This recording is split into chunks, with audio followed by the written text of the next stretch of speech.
चौथा भाग stories house में आप सभी का स्वागत है। मैं हूं मोहिनी गुप्ता। रोचक उपन्यासों की श्रृंखला में मैं आपको डॉक्टर राजीव गुप्ता जी का लिखा एक नया उपन्यास सुना रही हूं, जिसका नाम है बाहरी दुनिया। आइए सुनते हैं आज इस उपन्यास का चौथा भाग। उन दिनों मेरी व्यस्तता कुछ अधिक ही बढ़ गई थी। जुलाई का महीना चल रहा था। बीच बीच में बरसात होती, फिर जब धूप निकलती तो गर्मी और उमस दोनों ही बहुत बढ़ जाती। बरसात के दिन स्वास्थ्य के हिसाब से बहुत ही खराब दिन होते हैं। इस समय मलेरिया, डेंगू, चिकनगुनिया, पीलिया और टाइफाइड और त्वचा रोग जैसी न जाने कितनी बीमारियां होने लगती हैं और क्लिनिकों पर मरीजों की भीड़ लग जाती है। मेरी क्लिनिक पर भी इन दिनों मरीजों की संख्या एकाएक बढ़ गई थी। हम जैसे छोटे मोटे चिकित्सकों के लिए यही कमाई के महीने होते हैं। मैं भी अपनी क्लिनिक को अधिक समय देने लगा था। इस बीच न ही मुकेश बाबू से मुलाकात हो सकी और न ही मानसी से। मैं भी मुकेश बाबू के यहाँ अड्डेबाजी करने नहीं जा सका। पैसे कमाने के चक्कर में ये सब चीजें गौण हो गई थीं। मुकेश बाबू को उन दिनों कई बार कानपुर जाना पड़ता था। कोर्ट में बार बार मुकदमे की तारीखें पड़ती थीं।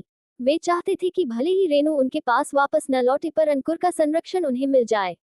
आगे की जिंदगी वह अपने बेटे के सहारे ही काट लेंगे। रेणु का भी अब इस दुनिया में कोई नहीं था। वो भी अपनी जिंदगी किसके सहारे काटती, इसीलिए वह भी अंकुर को नहीं छोड़ना चाहती थी। जब से उसने मुकेश को छोड़कर मनीष के पास लिव इन में रहना शुरू किया था, मारे शर्मिंदगी के उसके घरवालों ने भी उससे सारे रिश्ते तोड़ लिए थे।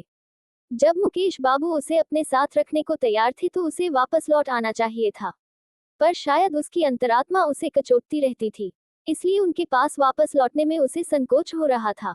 ये सब बातें एक दिन मुकेश बाबू ने ही नशे के झोंक में मुझे बताई थी। एक दिन फिर से मेरा आवास विकास की ओर जाना हुआ।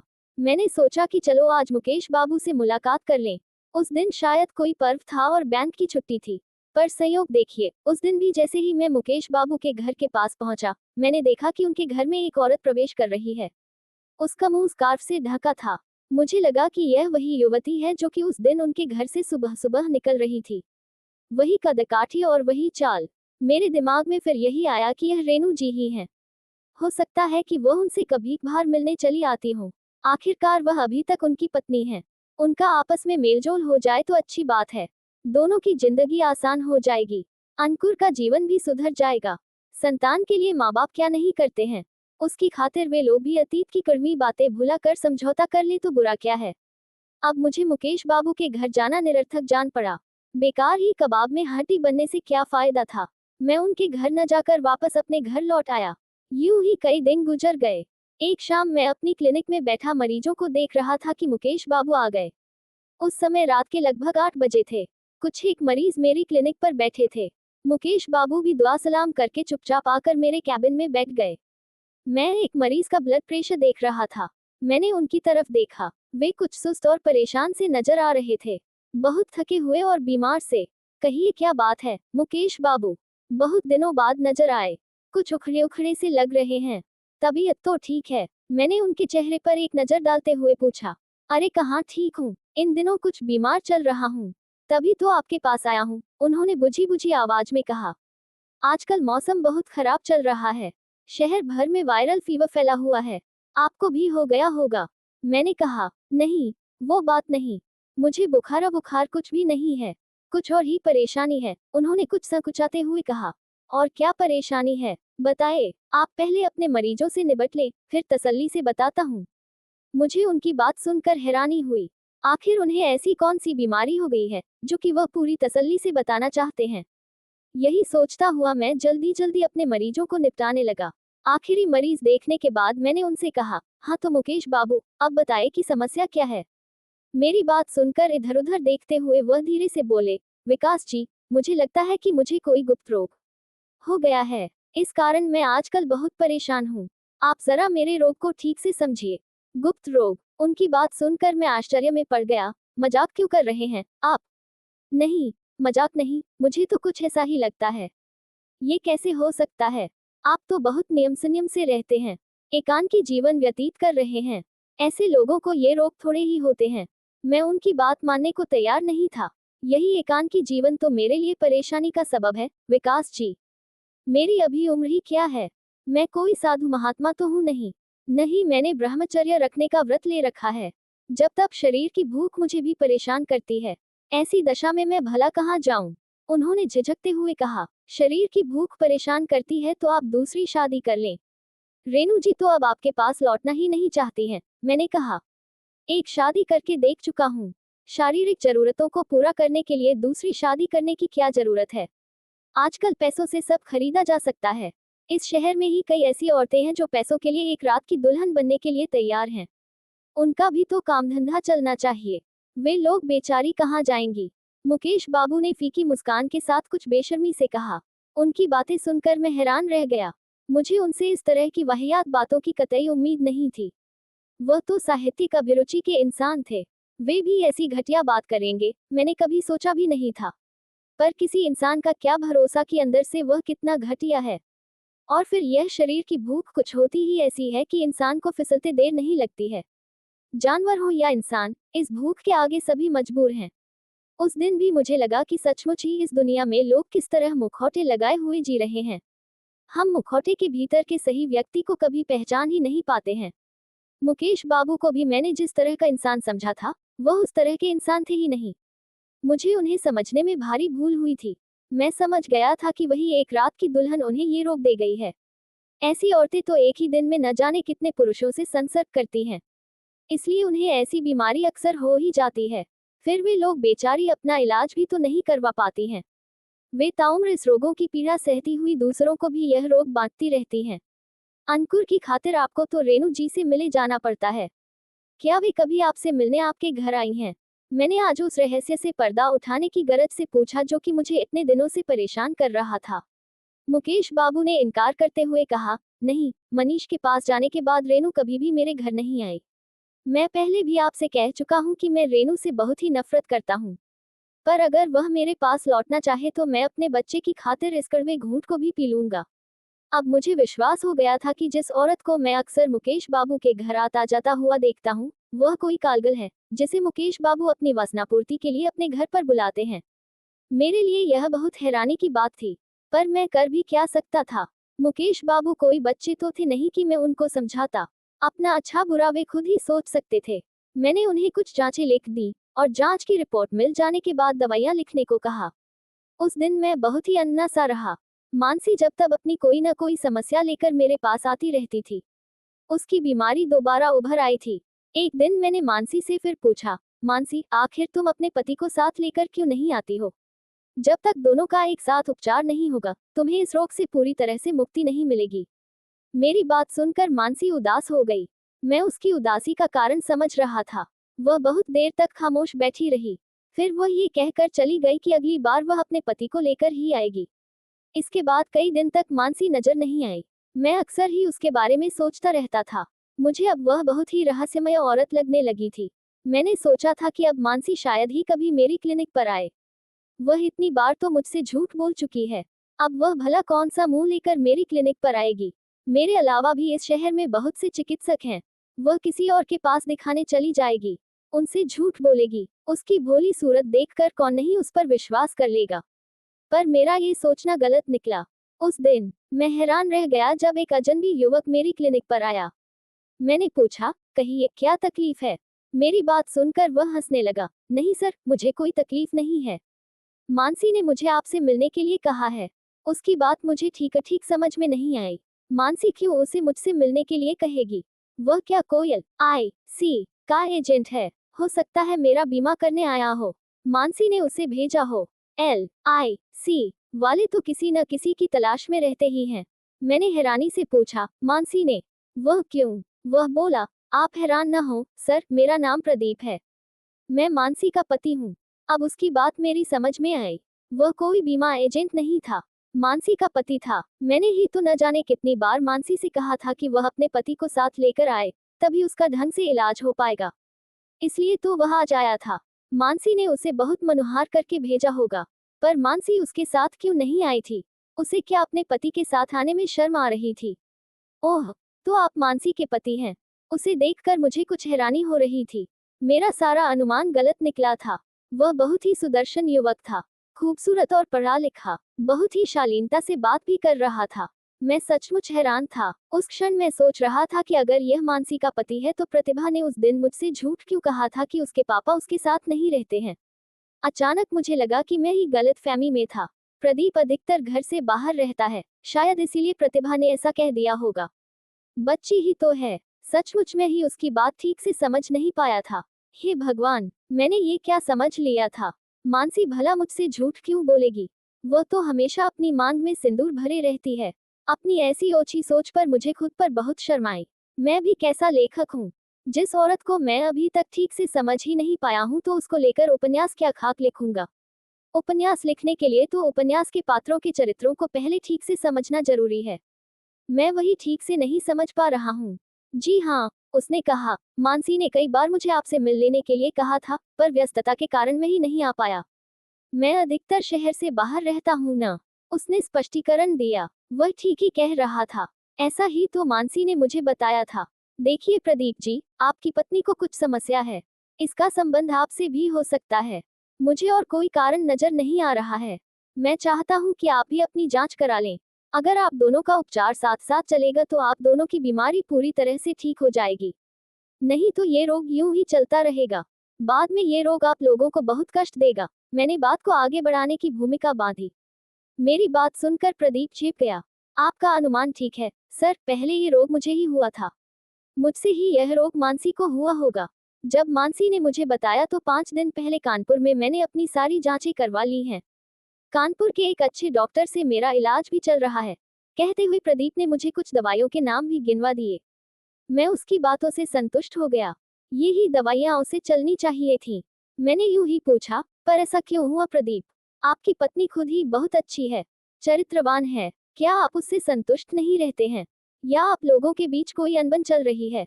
वह मेरी बात सुनकर थोड़ा झिझका, फिर बोला, सर, ऐसी कोई बात नहीं। हम लोगों के बीच कोई अनबन नहीं है। मानसी से मैं पूरी तरह से संतुष्ट हूँ। दरअसल मुझे अपने काम के सिलसिले में अक्सर घर से बाहर रहना पड़ता है।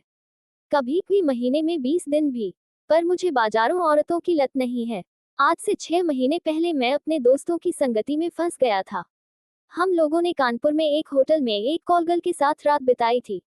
शायद उसी से मुझे ये रोग हो गया होगा। अब आगे से ऐसा कभी नहीं होगा, सर। मैंने पूछा, प्रॉमिस? प्रॉमिस, उसने कान पकड़ते हुए कहा। मैं उसकी बात सुनकर दंग रह गया। लोग कितनी मासूमियत से अपनी गलतियां कबूल कर लेते हैं और अपनी करतूतों पर पर्दा भी डाल लेते हैं। जिंदगी का ये कौन सा फलसफा है कि खुद अपनी जान जोखिम में डालो और दूसरे की भी। घर में मानसी जैसी सुंदर और सुघड़ औरत के होते हुए भी एक कॉलगर्ल के साथ रात बिताना कहाँ की समझदारी है। पर प्रदीप को कौन समझाता?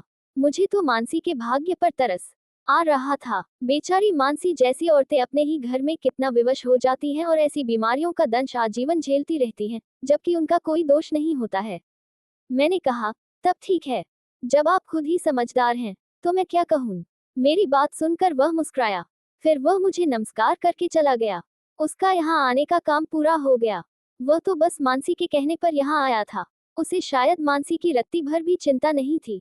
वह अपने इस कुकर्म पर जरा सा भी लज्जित नहीं था। कई दिनों बाद एक दिन फिर से मुकेश बाबू मेरी क्लिनिक पर हाजिर हुए। मैंने पूछा, क्या हुआ?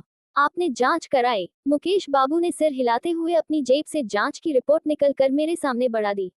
बहुत दिन लगा दिया आपने। रिपोर्ट तो एक दिन में ही मिल जाती है। मैंने रिपोर्ट पर नजर गड़ाए हुए कहा। हाँ, मैं जरा दूसरे कामों में व्यस्त हो गया था, उन्होंने बड़ी लापरवाही से कहा। मैंने उनकी रिपोर्ट देखी। वे भी सिफिलिस से पीड़ित थे। मैंने उनका उपचार शुरू कर दिया। मैंने उन्हें कुछ दवाइयां लिखी और पर्चा उनके हाथ में देते हुए फिर वही नेक सलाह दी, अब आप इन बाजारू औरतों से दूर ही रहें। यदि एड्स जैसी कोई घातक बीमारी हो गई तो लेने के देने पड़ जाएंगे। जब आपको औरत की इतनी ही जरूरत है तो दूसरी शादी कर लें। इस तरह से खुद को बर्बाद न करें। अभी तो आपके सामने पूरी जिंदगी पड़ी है। अंकुर के बारे में तो सोचें। अगर आपको कुछ हो गया तो वह बेचारा कहाँ जाएगा? मेरी बात सुनकर वह फीकी सी हंसी हंसकर बोले, अब मेरे लिए कौन सी लड़की बैठी होगी? पूरे 35 साल का हो गया हूँ। एक तरह से आधी उम्र तो कट ही गई है। मैंने कहा, तो क्या हुआ? बहुत सी ऐसी लड़कियां हैं जिनकी किसी वजह से शादी नहीं हो पाई है और उनकी उम्र 30 के पार हो गई है। ऐसी तमाम लड़कियों के विज्ञापन अखबार में निकलते रहते हैं। आप चाहेंगे तो जरूर आपकी हमउम्र लड़की आपको मिल जाएगी। बस थोड़ा सा प्रयास करना पड़ेगा। वह अनमने से होकर बोले, तो यूं ही तो वे 30 साल की नहीं हो गई होंगी। उनमें जरूर कुछ न कुछ कमी तो होगी ही, तभी तो उनकी शादी अभी तक नहीं हो पाई है। मुझे उनकी बात सुनकर मन ही मन हंसी आई। आदमी में चाहे 100 अवगुण हो पर वह पत्नी सती सावित्री ही चाहता है। एकदम वजन। वाह रे मुकेश बाबू, धन्य हैं आप। इस उम्र में भी एकदम कुंवारी कन्या ढूंढ रहे हैं। मैंने कहा, यह कोई जरूरी नहीं है कि उम्रदराज लड़की में कोई अभी हो। इसके कई कारण हो सकते हैं। कई सुंदर और सुशील लड़कियां दहेज न जुट पाने के कारण कुंवारी रह जाती हैं। कुछ की उच्च शिक्षा और नौकरी के कारण शादी की उम्र निकल जाती है। आप ऐसी बेकार की बातें क्यों सोचने लगते हैं? मुकेश बाबू मेरी बात सुनकर झेप गए और बात पलट कर बोले, अगर मैंने दूसरी शादी कर ली तो मेरे अंकुर का क्या होगा? उसका बेचारे का तो सत्यानाश हो जाएगा। अभी अंकुर का भरोसा ही क्या है कि वह किसके पास रहे। पता नहीं कोर्ट का निर्णय कब आए और वह अंकुर को किसके सुपुर्द करे। मैंने उन्हें समझाया। मेरी बात सुनकर उनके चेहरे पर न जाने कैसे भाव आए, जिन्हें मैं ठीक से समझ न सका। वह शायद मेरी बात सुनकर मर्माहत हो उठे थे, जैसे मैंने उनसे कोई बहुत अप्रिय बात कह दी हो। मान लीजिए कि निर्णय मेरे ही हक में हो। उन्होंने जिरह जारी रखी, तब क्या? तब अंकुर भी आपके पास रहेगा। शादी के पहले ही लड़की वालों को सारी बातें सच सच बता दी जाएंगी। किसी को धोखे में रखने से ही तो मामला बिगड़ जाता है। सब कुछ साफ सुथरी बात होना चाहिए। ये उम्र भर का साथ होता है। पत्नी कोई एक रात की दुल्हन नहीं होती है, जो सुबह अपनी कीमत लेकर खिसक जाए। शादी तन और मन दोनों का बंधन है, समझे आप? मैंने उन्हें समझाया। चलिए, आप कह रहे हैं तो ये भी देखेंगे। आपको ही मेरे लिए कोई लड़की तलाश करनी पड़ेगी, पर अभी 1-2 महीने और रुकते हैं। इस बीच अगर कोर्ट का कोई निर्णय नहीं आता है तो देखेंगे। अभी मुझे ठीक भी तो होने दीजिए। ऐसी गंदी बीमारी लेकर तो मैं शादी करने की सोच भी नहीं सकता हूँ। उन्होंने बुझे मन से कहा। शायद मेरी बात उन्हें तीर की तरह लगी थी। वे कुछ शर्मिंदा से लग रहे थे। आप फिक्र न करें, मैं आपको बिल्कुल ठीक कर दूंगा, मैंने उन्हें विश्वास दिलाया। वह बोले, तभी तो मैं आपके पास आया हूँ। ऐसी गंदी बीमारी लेकर किसी और चिकित्सक के पास जाते हुए मुझे संकोच भी हो रहा था। इस छोटे से शहर में सभी तो मुझे जानते हैं। ऐसी बातें तो बहुत जल्दी फैल जाती हैं। मैंने हंसकर कहा, तो आप ऐसे कर्म ही क्यों करते हैं? शरीफ आदमियों की तरह रहा करें। ये सब बातें आपको शोभा नहीं देती हैं। शरीर की भूख तो हर एक व्यक्ति को परेशान करती है, पर क्या हर कोई इस तरह पतन के रास्ते पर चल पड़ता है? मेरी यह बात सुनकर वह और भी शर्मिंदा हो उठे। उन्हें यूं शर्मिंदा देखकर मैंने उनका मन हल्का करने के लिए कहा, बहुत दिनों से आपके यहाँ अड्डेबाजी नहीं हुई, मुकेश बाबू। अगले इतवार को क्या प्रोग्राम है? मुकेश बाबू बोले, जब से अंकुर को अपनी सुपुर्दगी में लेने के लिए कोर्ट में केस डाला है, मन बहुत ही विचलित रहने लगा है। रेनू मान क्यों नहीं जाती है? मैं तो उसको एक मुश्त बड़ी रकम देने को भी तैयार हूँ। उसकी भी जिंदगी मजे से कट जाएगी और मैं भी सुकून से रह सकूंगा। वह तो ठीक है मुकेश बाबू, पर रेनू जी को भी तो कोई सहारा चाहिए। अब उनका क्या होगा? अंकुर ही उनका एकमात्र सहारा है। वो एक बार भटक गए थी और इतनी बड़ी गलती कर बैठी थी, पर वह जिसके भरोसे गई थी, वहां से भी ठुकराई गई हैं। हो सकता है कि अब उन्हें अपने किए का पश्चाताप हो रहा हो, तो वह मेरे पास लौट आए। अंकुर की खातिर मैं उसे रखने को तैयार हूँ। अपनाने और पास रखने में अंतर होता है मुकेश बाबू। हम किसी को स्वीकार तो कर लेते हैं, पर उसे जिंदगी भर अपनाते नहीं हैं। उम्र भर एक बेगाना सा रिश्ता बना रहता है। एक भटकी हुई औरत का उसी स्वाभिमान से अपने घर वापस लौटना संभव होता है। तो क्या यह मेरी गलती थी? वही तो मुझे छोड़कर भागी थी। अब उसके लिए स्वाभिमान की बात सोचना ही गलत है। वह अब किस अभिमान में पड़ी है कि मैं उसके सामने हाथ जोड़ने जाऊंगा, उसे मनाऊंगा? चुड़ैल के नखरे तो देखो, खुद लौटने को तैयार नहीं है। वह गुस्से से बोले। मैंने कहा, आपकी बात भी ठीक है। अगर वह लौट भी आई तो सारी उम्र आप दोनों के बीच एक दूरी बनी रहेगी। सचमुच ऐसी जिंदगी जीना कितना कठिन होता है, पर फिर भी वे लौट आए, यही अंकुर के लिए अच्छा है, और आप दोनों के लिए भी। समय के साथ साथ कभी भी रिश्तों की बड़ी से बड़ी खाइयां भी पड़ जाती हैं। भविष्य के गर्त में क्या छिपा है, पहले से कौन बता सकता है? मेरी बातें सुनकर वह कुछ देर यूं ही गुमसुम से बैठे रहे। इसके बाद नमस्कार करके चले गए। मुझे भी उस दिन बहुत खराब सा लगता रहा। मुकेश बाबू की जिंदगी रेणु जी के कारण यूं खराब हो रही थी, इसका मुझे भी बहुत दुख था। पर आखिरकार मैं कर ही क्या सकता था। इसी तरह कई महीने और गुजर गए। इस बीच मुकेश बाबू से मुलाकात ही नहीं हो पाई। क्लिनिक में व्यस्त रहने के कारण मैं भी उनके हालचाल लेने उस तरफ नहीं जा सका था। मैंने तो उनसे 10 दिन बाद आकर मिलने को कहा था, पर वे आए ही नहीं। मैंने 1-2 बार सोचा भी कि चलो फोन करके उनकी तबीयत के बारे में पूछा जाए, पर फिर मैंने ये सोचकर उन्हें फोन नहीं किया कि जब उन्हें ही अपनी बीमारी की कोई चिंता नहीं है तो मैं ही उनकी इतनी चिंता क्यों करूं। वैसे भी किसी मरीज को फोन करके उसकी बीमारी के बारे पूछताछ करना मेरी आदत में शुमार नहीं है। इस शहर में न जाने कितने स्त्री पुरुष इस तरह के यौन रोग से पीड़ित होंगे और शर्म के मारे अपनी बीमारी छिपाते हुए जी रहे होंगे। ऐसे ही लोग तो इस तरह की बीमारियां अपने जीवन साथी या सेक्स पार्टनर को बांटते फिरते हैं। ये लोग वास्तव में समाज में कोढ़ की तरह हैं। मुझे तो ये भी नहीं पता था कि वह मेरी लिखी हुई दवाइयां खा भी रहे थे या नहीं। मुझे मुकेश बाबू जैसे पढ़े लिखे और सम्मानित ओहदे पर बैठे व्यक्ति से ऐसी लापरवाही की बिल्कुल भी उम्मीद नहीं थी। मैं कभी भी यह भी सोचता कि मेरे उपदेशों का उन पर कोई असर पड़ा भी होगा या नहीं। पर यह जरूरी नहीं है कि हम दूसरों के बारे में जो भी राय बनाएं वह सच ही हो। हम कभी भी किसी के बारे में बिना वजह ही कोई धारणा बना लेते हैं और उसी के अनुसार उसके व्यक्तित्व का आकलन करने लगते हैं। पर सच कुछ दूसरा ही होता है। वही मेरे साथ भी हुआ। मुकेश बाबू के बारे में लगाए गए मेरे सारे अनुमान गलत निकले। एक दिन शाम को अचानक ही मुकेश बाबू मेरी क्लिनिक आ धमके। आज वह बहुत खुश लग रहे थे। उनके साथ एक बच्चा भी था। मैंने उन्हें देखते ही कहा, आइए मुकेश बाबू, कहिए कैसे हैं आप? कहाँ गायब हो गए थे? आपको अपनी बीमारी की चिंता है या नहीं? वह बोले, माफ करना विकास जी, मैं बहुत बड़ी उलझन में फंस गया था। आपकी लिखी दवाइयां भी ठीक से नहीं ले पाया। मुझे 10 दिन बाद फिर आना था, पर मैं आ ही नहीं सका। वैसे आपकी दवाइयों से मुझे बहुत राहत मिली है। उनकी बात सुनकर ही मैं समझ गया कि मुकेश बाबू कोर्ट कचहरी के झंझट में फंस गए होंगे। ये वकील लोग भी तो मुवक्किल का खून पी जाते हैं। मुकदमा लड़ना क्या हंसी खेल है। तारीखों पर तारीखें पड़ती रहती हैं, पर साल दर साल नतीजा सिफर ही रहता है। मैं मन ही मन यह बातें सोच ही रहा था कि तभी मेरा ध्यान उनके साथ आए लड़के पर गया। वह लगभग 8-9 साल का प्यारा सा लड़का था। गोरा चिट्टा और गोल मटोल, देखने में बहुत प्यारा और मासूम सा। ये प्यारा सा बच्चा कौन है? उस पर ध्यान जाते ही मैंने पूछा। अंकुर है, मेरा बेटा, उन्होंने उसके सिर पर हाथ फेरते हुए बहुत ही प्रफुल्लित होकर कहा। उनके चेहरे पर गर्व के भाव थे, जैसे कि उन्होंने बहुत बड़ी जंग जीत ली हो। अच्छा, अंकुर, मैं हैरान था। हाँ, इसी के मारे तो मैं इतने सालों से परेशान था। अब यह मुझे मिल गया है। मैंने कहा, वाह बधाई हो। आखिर कोर्ट ने आपके हक में फैसला किया और बेटे को आपकी सुपुर्दगी में दे दिया। ये तो बहुत खुशी की बात है। चलिए, इस झंझट से अब आपको फुर्सत मिल गई। अब आराम से जिंदगी काटिए। मुकेश बाबू बोले, आखिर जज भी क्या करता, उसके सामने और कोई चारा भी तो नहीं था। दोनों पक्षों के वकीलों और जज ने भी आखिर में यही निर्णय लिया कि अंकुर को मेरी सुपुर्दगी में सौंपना ही उचित होगा। इस काम के लिए भी मुझे दोनों पक्षों के वकीलों को पैसे देने पड़े थे।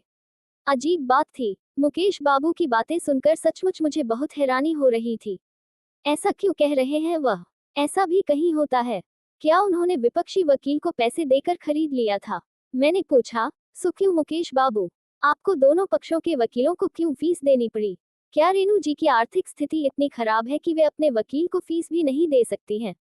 शायद इसीलिए आप ये केस जीत गए हैं।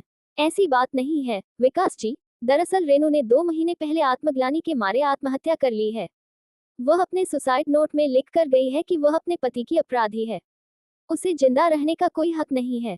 उसके मरने के बाद अंकुर को उसके पिता की सुपुर्दगी में दे दिया जाए। वो ही उसकी सबसे अच्छे ढंग से परवरिश कर पाएंगे। उनसे अधिक उसे और कोई प्यार नहीं करता है। मैं भी नहीं। अगर करती होती तो मैं कभी भी मनीष के साथ नहीं भागती।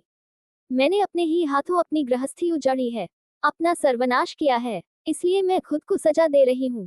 मुकेश बाबू ने जब मुझे सारी बात बताई तो मैं हैरान रह गया। जब मुकेश बाबू मुझे ये सब बता रहे थे तब उस समय उनके चेहरे पर जो भाव थे, उससे तो यही लग रहा था कि उन्होंने रेणु जी को सच्चे दिल से माफ कर दिया है। उनकी बात सुनकर मैं अन्यमनस्क सा हो उठा। बहुत देर तक मेरी क्लिनिक में सन्नाटा पसरा रहा। कभी भी भगवान भी कैसे एक ही झटके में किसी समस्या का समाधान कर देता है। मुझे समझ में नहीं आ रहा था कि ये इंसान जो मेरे सामने बैठा है, जिंदगी की जंग जीता है या हार गया है। मैंने कहा, चलिए, अब जो कुछ भी हुआ, वही ईश्वर की इच्छा थी। अब तो आप नए सिरे से यह सोचिए कि आगे आपको क्या करना है, जिससे आप दोनों का भविष्य उज्जवल हो सके, आपकी जिंदगी सुकून से कट सके। आपने अब तक बहुत कष्ट उठाए हैं, मुकेश बाबू। मुकेश बाबू मेरी बात सुनकर भी खामोश बैठे रहे। वह खुद नहीं समझ पा रहे थे कि अब आगे उन्हें क्या करना चाहिए। यूं ही दिन बीतते चले गए। हम सबका जीवन सामान्य ढंग से चल रहा था। मैं, मुकेश बाबू और मानसी सभी अपनी अपनी दुनिया में मग्न थे। अब मुकेश बाबू के यहाँ होने वाली अड्डेबाजी बिल्कुल बंद हो गई थी। अब उनका बेटा अंकुर भी आ गया था। अब उनके लिए अपने घर पर इस तरह की अड्डेबाजी करना और फिर शराब में घुत होकर अनशन प्रलाप करना उचित भी नहीं था। अब उन्हें गम भी किस बात का था, जो वे इतनी शराब पीते। जो वह चाहते थे, वह उन्हें मिल ही गया था। एक दिन मैं यूं ही आवास विकास की तरफ गया हुआ था। वहीं से वापस लौट रहा था। सहसा मैंने देखा कि मुकेश बाबू अपनी मोटरसाइकिल से कहीं जा रहे हैं। उनके पीछे वही नकाबपोश औरत बैठी है, जिसे मैंने कई बार उनके घर से निकलते हुए देखा था। पहले तो मैं यही समझता था कि रेणु जी ही मुकेश बाबू से मिलने आती होंगी, पर अब तो रेणु जी थी ही नहीं। उन्होंने तो आत्महत्या कर ली थी। तो फिर यह औरत कौन है? मुझे ये सदा जानी पहचानी सी क्यों लगती है? उस क्षण ये जानने के लिए मैं बहुत बेचैन हो उठा। आज मैं उसका चेहरा हर हालत में देख लेना चाहता था। इतने दिनों से उसने मुझे परेशान कर रखा था। मेरे लिए यह बहुत ही अच्छा मौका था। इस रहस्य से मैं आज पर्दा उठा देना चाहता था। मैं चुपचाप मुकेश बाबू का पीछा करने लगा। उस समय मैं हैरान रह गया जब उनकी मोटरसाइकिल मानसी के घर के सामने जाकर रुक गई और वे दोनों मकान का ताला खोलकर घर के अंदर चले गए। उस समय प्रतिभा घर पर नहीं थी। वह अपने स्कूल गई होगी। मैं उनसे कुछ ही दूरी पर एक पेड़ की आड़ में खड़ा खड़ा ये सब तमाशा देखता रहा। मैं ये सब देखकर हतप्रभ था। अब मेरी समझ में आ गया था कि मानसी ही वह कॉलगल है, जिसका जिक्र मुकेश बाबू अक्सर किया करते हैं और जो अक्सर उनकी रातें रंगीन करने उनके घर जाती है। इसीलिए तो मुझे वह औरत इतनी जानी पहचानी सी लगती थी। अब शायद बेटे के आ जाने से मुकेश बाबू उसे अपने घर बुलाने में हिचकते होंगे। पर अब एक नई पहेली मेरे सामने आ खड़ी हुई थी कि वह व्यक्ति कौन था, जो कि उस दिन मेरी क्लिनिक पर आया था और खुद को मानसी का पति बता रहा था। वह भी क्या कोई उसका ग्राहक था? उसने उसे बहुत समझा बुझाकर मेरे पास भेजा था। आखिर उसने ऐसा क्यों किया? उसे मेरा विश्वास जीतने की क्या जरूरत थी? वाह रे दुनिया, यहाँ कैसे कैसे इंसानों से वास्ता पड़ता है। मैं सोचने लगा। उस क्षण हर एक व्यक्ति पर से मेरा विश्वास उठता जा रहा था। उस दिन मैंने सोचा था कि मैं इस बारे में किसी दिन मानसी से साफ साफ बात करूंगा कि वह मुझे इस तरह शुरू से धोखा क्यों दे रही है। पर वह महीनों मेरी क्लिनिक पर नहीं आई। शायद वह मेरा सामना करने से बच रही थी। ये भी हो सकता है कि वह पूरी तरह से ठीक हो गई हो और अब उसे मेरी जरूरत ही न हो। इसी तरह महीनों बीत गए। मैं भी सब कुछ भूलकर अपनी क्लिनिक और लेखन में व्यस्त हो गया था। स्वतंत्र बाबू ने विधिवत अपने अखबार नई चेतना में रोज एक पेज का साहित्यिक परिशिष्ट देना शुरू कर दिया था। उसमें शहर भर की साहित्यिक गतिविधियों की चर्चा होती। शहर के साहित्यकारों की रचनाएं भी फोटो सहित प्रकाशित होती। इससे शहर के साहित्यकारों में एक नया जोश आ गया था। कुछ साहित्यकार जो बेचारे जिंदगी भर लिखते रहे थे और अभी तक उन्हें कहीं छपने का मौका ही नहीं मिला था, अब वे भी प्रकाशित साहित्यकार की श्रेणी में आ गए थे। शहर की साहित्यिक चेतना एकाएक जागृत हो उठी थी। सब छोटे बड़े साहित्यकार नए सिरे से लिखने में जुट गए थे। विडंबना देखिए कि साहित्यकार मुफ्त में छपकर भी बहुत खुश थे। सचमुच हर इंसान में धन से भी अधिक यश कमाने की लालसा होती है। स्वतंत्र बाबू के लगातार आग्रह करने से मैंने भी अपने आसपास घटित हो रही घटनाओं को लेकर एक उपन्यास लिखना शुरू कर दिया था, जिसका आदि तो मुझे मालूम था पर अंत नहीं। लेखक कोई भगवान तो होता नहीं है कि जिसे हर घटित होने वाली घटना का आदि भी मालूम हो और अंत भी। कभी भी उसे अपनी कल्पना के सहारे ही किसी कहानी का अंत करना पड़ता है, क्योंकि साहित्य समाज को प्रतिबिंबित तो करता है, पर ठीक वह उस घटना के साथ साथ नहीं चलता है। साहित्य समाज का आईना है, पर उसका मुखौटा हरगिज नहीं है। साहित्य को हमेशा समय से आगे चलकर समाज को राह दिखानी पड़ती है। मैं अपने उपन्यास के पात्रों को जितना भी पहचानने की कोशिश करता, उतना ही हैरान रह जाता। इंसान को पहचानना क्या इतना सरल है? अगर इस दुनिया में इतनी विचित्रता न होती तो इतनी कहानियां भी न होती। इतनी कहानियां न होती तो इतने लेखक भी न होते।